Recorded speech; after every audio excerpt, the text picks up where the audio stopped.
தீனி பண்டாரங்களான தாய் மற்றும் மகள். தீனி பண்டாரங்கள் என்ற பட்ட பெயர் வாங்கின ராதா மற்றும் மீனா தங்களுடைய வீட்டுக்கு வெளியில நின்னு தங்களுடைய பசிய பத்தி பேசிட்டு இருந்தாங்க. வீட்ல உங்களை சமைக்க சொன்னா நீங்க சமைக்கவே இல்லை. இப்ப எனக்கு பயங்கரமா பசிக்குது மம்மி. கொஞ்சம் பொறுத்து கூட செல்லம். இன்னும் கொஞ்ச நேரத்துல நமக்கு மாலதி காக்கா கிட்ட இருந்து அவளுடைய வீட்டுக்கு உணவு சாப்பிட வர சொல்லி ஒரு செய்தி வரும். அப்போ நம்ம 2 பேரும் போய் அங்க தேவையான அளவுக்கு எல்லாமே சாப்பிட்டு முடிக்கலாம். இதே விஷயத்த நான் காலையில எஞ்சதுல இருந்து சொல்றேன் மம்மி. நீ அந்த மாலதி ஆண்டி இன்னும் நம்ம வீட்டுக்கு வரவே இல்லை. மற்றவங்க வீட்டுல சாப்பிட நம்மளை கூப்பிடவே இல்லை. ஆனா எனக்கு மட்டும் பயங்கரமா பசிக்குது மம்மி. இன்னும் ஒரு 10 நிமிஷம் நம்ம பொறுத்திருந்து பார்க்கலாம்டா. அதுக்கப்புறம் அவ கூப்பிடலன்னா நம்மளே அவளுடைய வீட்டுக்கு போகலாம். அந்த விதமா அந்த மகள் மீனாக்கு புரிய வச்சது அந்த தாய் குருவியான ராதா. சரியா அதே நேரத்துல காக்கா மாலத்தி ரொம்பவே சந்தோஷத்தோட ராதா குருவியோட வீட்டை நோக்கி பறந்து போயிட்டு இருக்கும்போது வழியில கீர்த்தி கிளிய சந்திக்கும். அட எங்கடி அவ்வளவு வேகமா போயிட்டு இருக்கு? அட இன்னும் வேற எங்க, நம்மளுடைய ராதா குருவியாண்டா தான் நான் போயிட்டு இருக்கேன். என்னுடைய மகள் ஃபங்க்ஷன் நடத்திட்டு இருக்கேன்ல, அவளை வர சொல்லி கூப்பிட போயிட்டு இருக்கேன். அட உனக்கு என்ன மூளைகில குழம்பிடுச்சா? அட என்ன ஆச்சுடி, ஒரே வார்த்தையில திடீர்னு புசுக்கு அசிங்கப்படுத்திட்டேன். உன்னுடைய மகளுக்கு நடத்த போற ஃபங்க்ஷன் நினைச்சு சந்தோஷத்துல அந்த தாய் மற்றும் மகள் சரியான தீனி பண்டாரங்கள்னு நீ மறந்து போயிட்டேன்னு நினைக்கிறேன். அந்த விதமா அந்த கீர்த்தி கிளி சொன்ன உடனே அந்த காக்கா மாலத்திக்கு அந்த தாய் மற்றும் மகளோட தீனி பண்டாரத்தை பத்தி ஞாபகம் வந்தது. அப்ப திடீர்னு அந்த காக்காக்கு பயம் வந்துருச்சு. ஐயா கடவுளே, நீ என்னை வழியில சந்திச்சதுனால நல்லாதான் போச்சு. நான் மறந்து போய் அந்த 2 பேரையும் கூப்பிட்டு இருந்தா என்னுடைய மகள் ஃபங்க்ஷன் அன்னைக்கு பெரிய தப்பு பண்ணிருப்பேனா. அதான் இப்போ தெரிஞ்சிருச்சு இல்ல, அந்த தீனி பண்டாரங்களான தாய் மற்றும் மகளாண்ட போக தேவையில்லை. நீ வீட்டுக்கு கிளம்பு, வா போலாம். மற்றும் உன்னுடைய மகளாண்டே இரு நீ. அந்த விதமா புரிய வச்சு அங்க இருந்த அந்த காக்கா மாலத்தியை அழைச்சிக்கிட்டு அந்த கீர்த்தி கிளி புறப்பட்டது.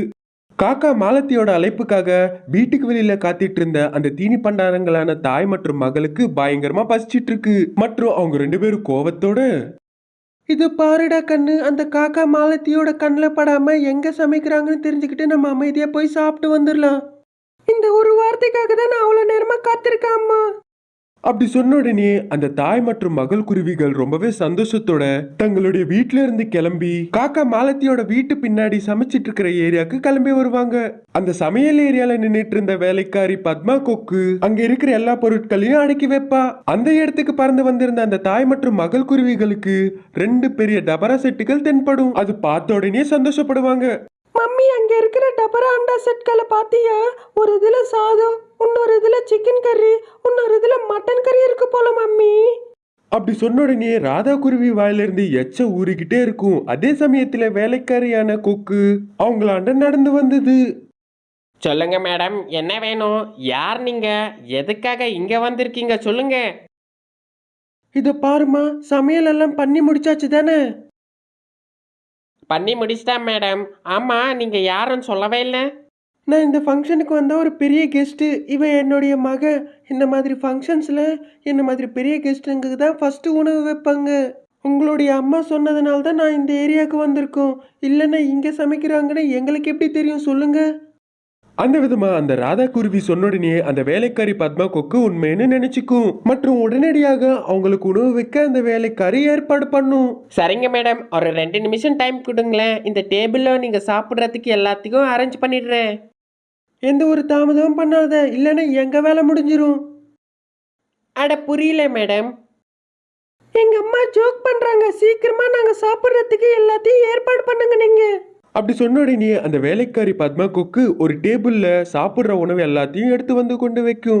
அது எல்லாத்தையும் பார்த்த உடனே அந்த மகள் மற்றும் தாய்க்குருவிக்கு எங்க இல்லாத அளவுக்கு சந்தோஷம் கிடைக்கும். உடனடியாக டேபிள் மேல இலைய போட்டு அதுல சாதம், சிக்கன், மட்டன், ஃபிஷ், எக்ஸ் எல்லாத்தையும் ஒரு கட்டு கட்டணும்னு நினைச்சு அதே சந்தோஷத்தோட அதை பார்த்துக்கிட்டே கைய வணங்கிக்கிட்டு அவங்க 2 பேரும் இந்த விதமா சொல்லுவாங்க, கடவுளே, நான் எவ்வளவு சாப்பிட்டாலும் எனக்கு எதுவும் ஆகாம பாத்துக்கப்பா.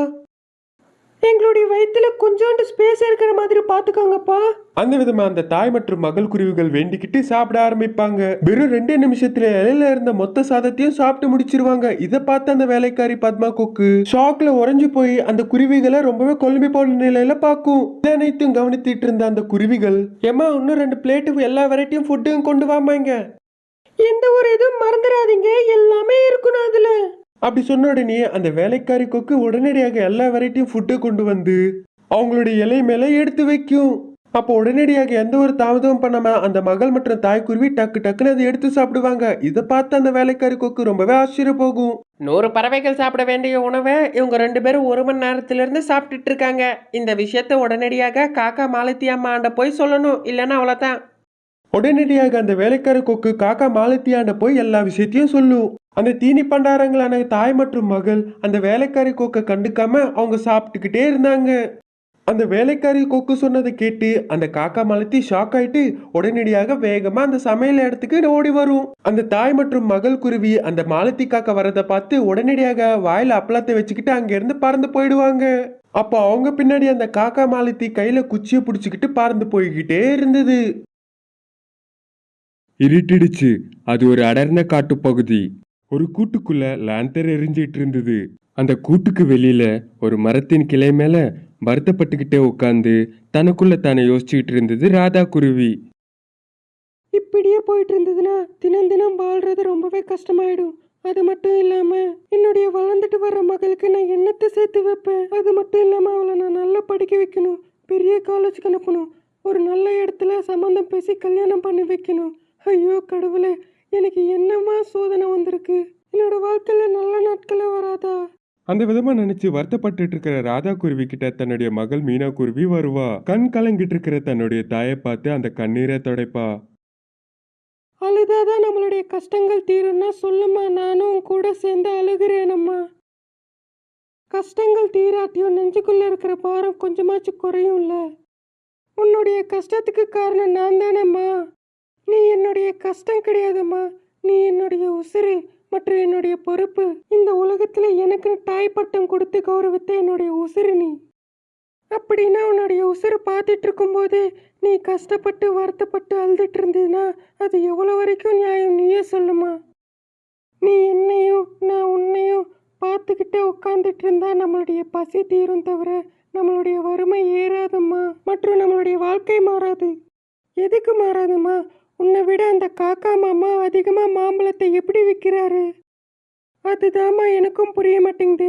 நாங்கள் 2 பேரும் ஒரே இடத்துல தான் மாம்பழத்தை வாங்குவோம், அதே மாதிரி ஒரே நேரத்தில் தான் கடையை திறப்போம். நான் காலையில் காட்டு முழுக்க சுற்றி வந்து விற்றாலும் அது சரியாக விலைக்கு போகாது. அதுவே அந்த காக்கா கிட்ட மட்டும் எல்லா பழங்களும் விற்று போகும். அது ஒன்றும் இல்லைம்மா, அந்த காக்கா மாமா எல்லார்கிட்டையும் பொய்யான கதைகள் சொல்லுவார்.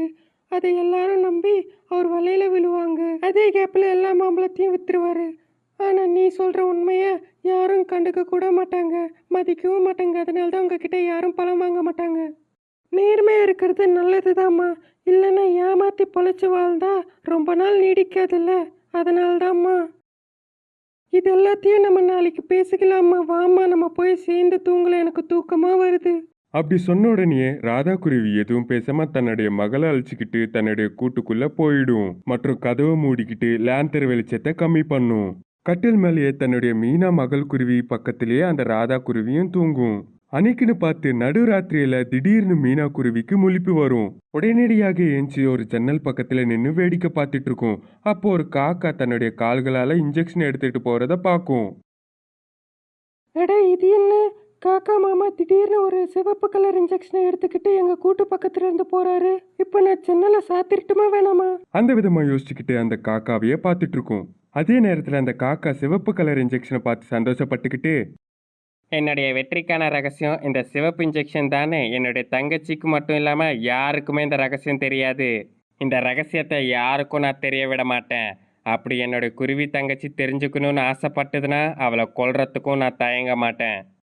அப்படி அந்த காக்கா மனசுக்குள்ள நினைச்சுக்கிட்டே அந்த குருவியோட கூட்டை நோக்கி பறந்து போயிட்டு இருந்தது. ஜன்னல்ல பார்த்துட்டு இருந்த மீனா குருவி குழப்பத்துல, இல்லை, நான் ஜன்னலை சாத்த மாட்டேன்.